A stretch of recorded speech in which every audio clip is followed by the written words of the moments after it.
Ya, beberapa elit PDIP menyebut kecewa dengan Gibran dan merasa ditinggalkan oleh Jokowi.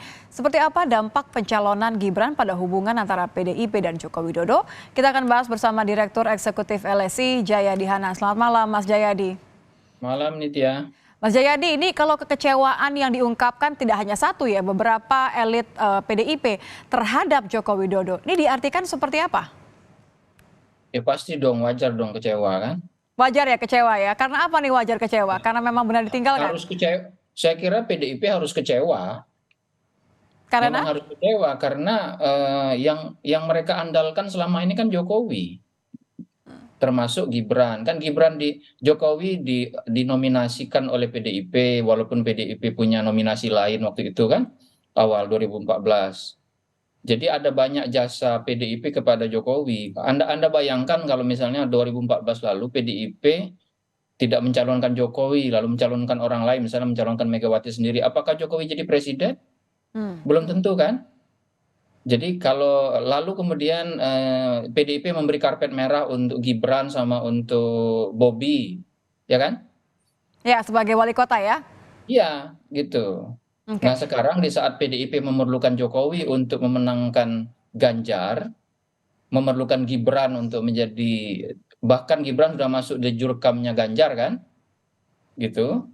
Saat yang sama mereka meninggalkan PDIP tanpa, saya kira tanpa memberitahu dari awal kan.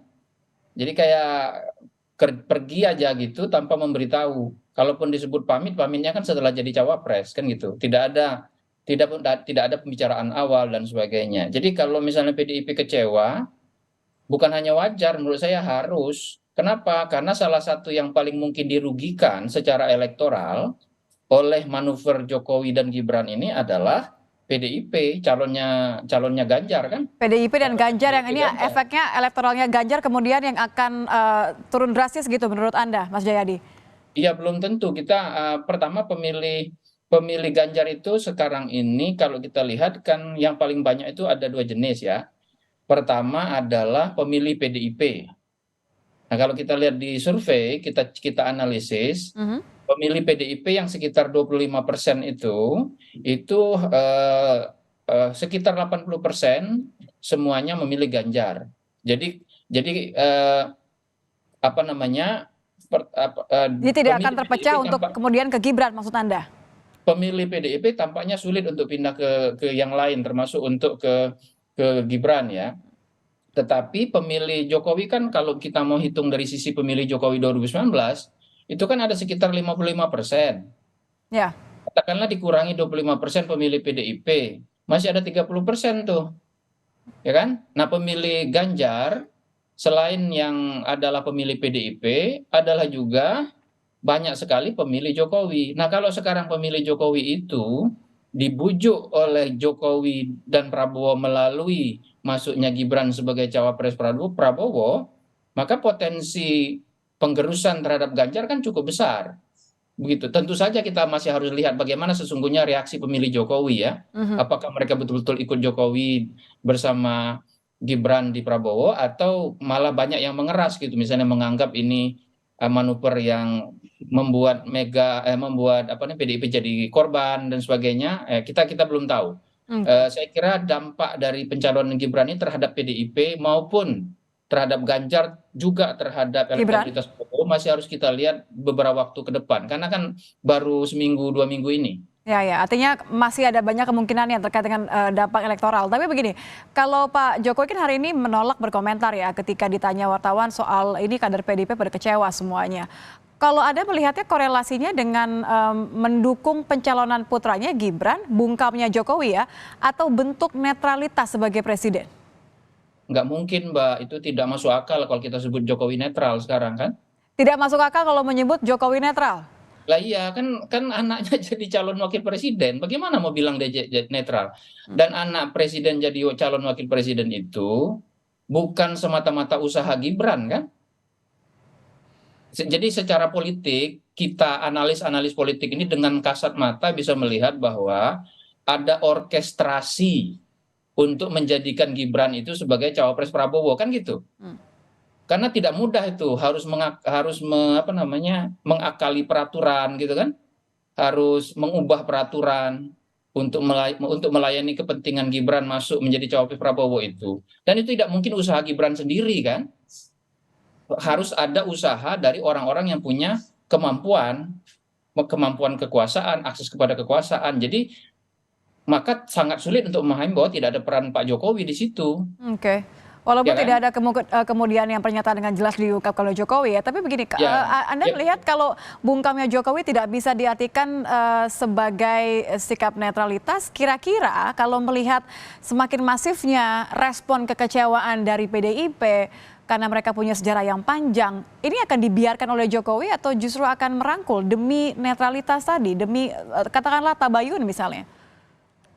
ya kan nggak ada yang perlu ditabayun lagi, sekarang kan udah jelas gitu. Menurut saya ya, udah sangat jelas kok Jokowi itu berpihak kepada Prabowo, dan itu lebih jelas lagi dengan mendudukkan Gibran sebagai cawapres Prabowo, kan itu udah sangat sangat jelas. Maka diamnya Jokowi bukan pernyataan, bukan netral. Diamnya Jokowi itu, Jokowi sudah tahu bahwa dia tidak dianggap netral lagi. Oke. Dan kalau beliau berkomentar mungkin itu akan makin terbuka perangnya gitu kan.